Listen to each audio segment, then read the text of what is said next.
open house. The term sounds welcoming, but along with bringing in potential buyers, it can also put out the welcome mat for criminals. So you're kind of a sitting duck in a sense. Local realtor Molly Fowler says she's held these events alone in the past. You're always just on edge because you don't know what to expect with people. And she does what she can to protect herself. I'll carry pepper spray in my purse. I'll carry a knife with me. And she's not the only one.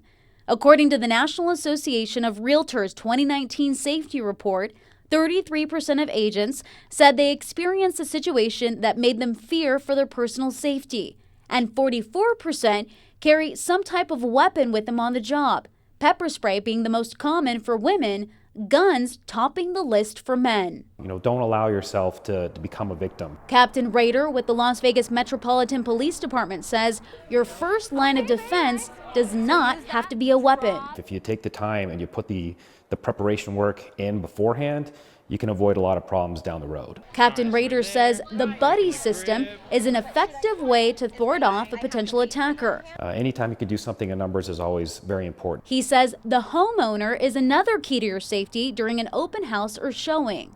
The captain says it's important to make the home less inviting for would-be criminals. Make sure you're not leaving valuables out. We've had instances where they've left firearms out before, they've left jewelry just out on the open on top of a countertop. Tom Blanchard is the president of Las Vegas Realtors.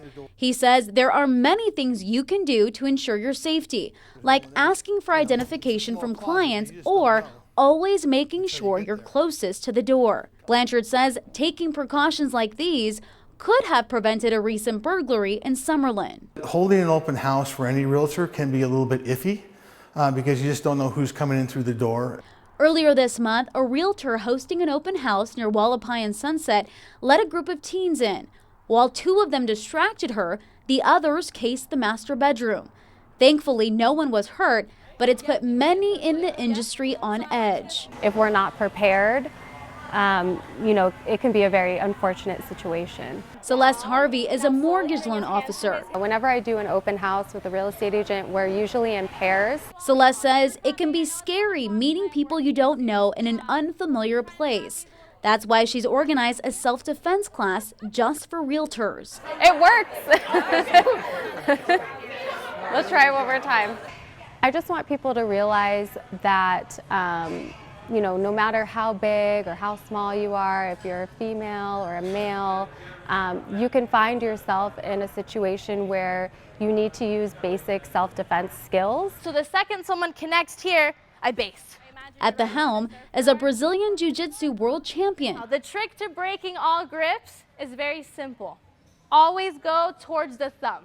We see on the news what happens to people, and we don't know those people. We think, oh, that would never happen to me or someone that I love or someone that I know. But we don't know that. Just like Captain Rader, Talia believes that prevention is the most important part of self-defense. No one's a superhero in here. I'm not a superhero. If I was in that point, even if I can defend myself, I would choose not to. So, my goal is to have women actually not use these self-defense moves.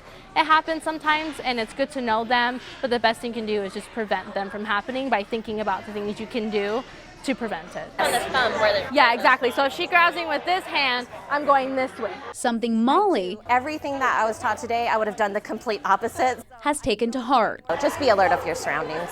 A good reminder, even if you don't sell houses. Kalina Estrinos, Here, connect your hips. Okay. Good, there, that's better. 13 Action News. It was an early morning knock on the door for hundreds of families who opened up only to find a team of Metro officers with smiles on their faces and all the ingredients to make Thanksgiving dinner in hand.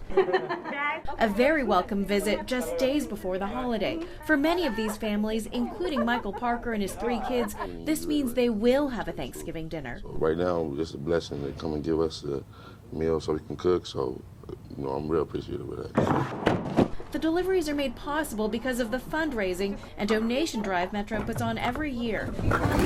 At 7 o'clock this morning, Metro employees gathered inside the communication center and started putting together those bags full of canned vegetables, stuffing, potatoes, and gravy. They loaded up the frozen turkeys and then headed out to different neighborhoods. The officers who work these areas get to know the people who live around here, and they're the ones who submit the families' names and addresses for these deliveries. And every year, people like Charles Webster are stunned by this generosity. Just because usually you never get people that do, nice things like this. The father of 4 didn't think his family would have a turkey this year. Now the only problem is he'll have to learn how to prepare it. So you're going to be cooking it somehow? Oh yeah, that's the only way I know how to cook it. So yeah, he's definitely going on the grill. Yeah, he's going to go on the grill. We're going to have a barbecue turkey. And this Thanksgiving, his family has so much to be thankful for. Denise Wong, Happy holidays to you. Channel 13 Action News. Have a nice one. Yeah, I appreciate it. This is what the point between life and death looks like when you're suffering from seizures. Jordan Lyles has Dravet syndrome, a rare, degenerative, and sometimes fatal form of epilepsy.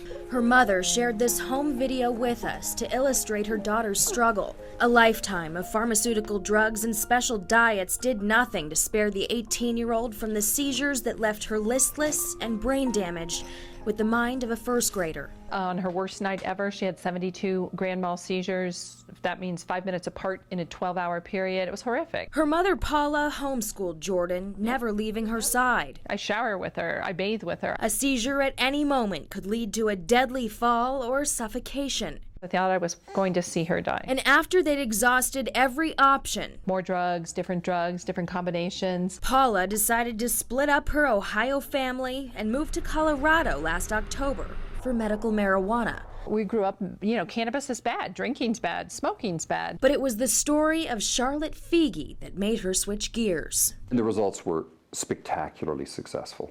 5-year-old Charlotte also has Dravet syndrome, but using cannabis oil went from having 300 seizures a week to none. We don't know exactly how it works. It seems to work as a neurostabilizer. This is about 1/2 pound of marijuana, and this bag alone contains enough medicine to keep 4 people seizure-free for an entire month. Charlotte's neurologist began working with The Realm of Caring, a nonprofit run by a team of 6 Colorado brothers. They developed the strain of medical pot, helping people like Charlotte. Very low in THC. You could smoke it all day and not get high. But high in CBD, an anti-seizure compound shown to improve brain disorders. They named it Charlotte's Web, and word spread. Families like Jordan's found themselves with new homes and new hope in Colorado. Are more people trying to get the same kind of treatment? I've been told that as many as 60 families a month are moving to Colorado from Indiana and Ohio and Nevada. Nevada, where medical marijuana was made legal 14 years ago by a constitutional amendment. But still, patients have no way of getting it. Not a single dispensary has been set up. Many cities, even Las Vegas, have put official holds on setting up pot sales. It makes Colorado look pretty good to Zachary DeRemus, who ironically moved to Las Vegas to get his medical marijuana card. I of course envy them. I wish I was there. Zachary suffers from Friedreich's ataxia, a degenerative neurological disease that left him confined to a wheelchair, suffering from muscle spasms and partial paralysis. The muscles tighten up and it's quite painful. He reads testimonials, following blogs from people who call themselves marijuana refugees.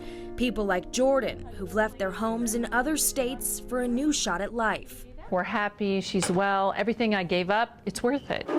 But for Zachary, the wait for medical marijuana in Nevada continues. They're denying people just a medication that was prescribed to them and would help them greatly, and they're denying it for no good reason. We talked to people who are ready to build dispensaries right here in Las Vegas right now, but they're facing some opposition. We'll hear from both sides tomorrow night on Action News Live at 6. Jackie Heinrich, Channel 13, Action News.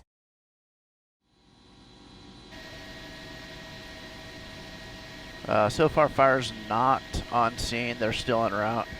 There, we got power line on fire. Power pool fire in the backyard. Okay. Fire definitely in the backyard. Has not spread to a building yet. Power pool's on fire, along with power lines. Fire is spreading to the backyard patio cover. The house itself is boarded up. All right, FD's coming up on the backside.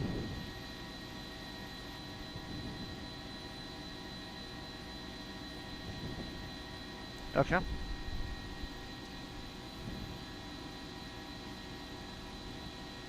Okay, fire might be out, but we'll keep an eye on it. What'd you say about time, Dan?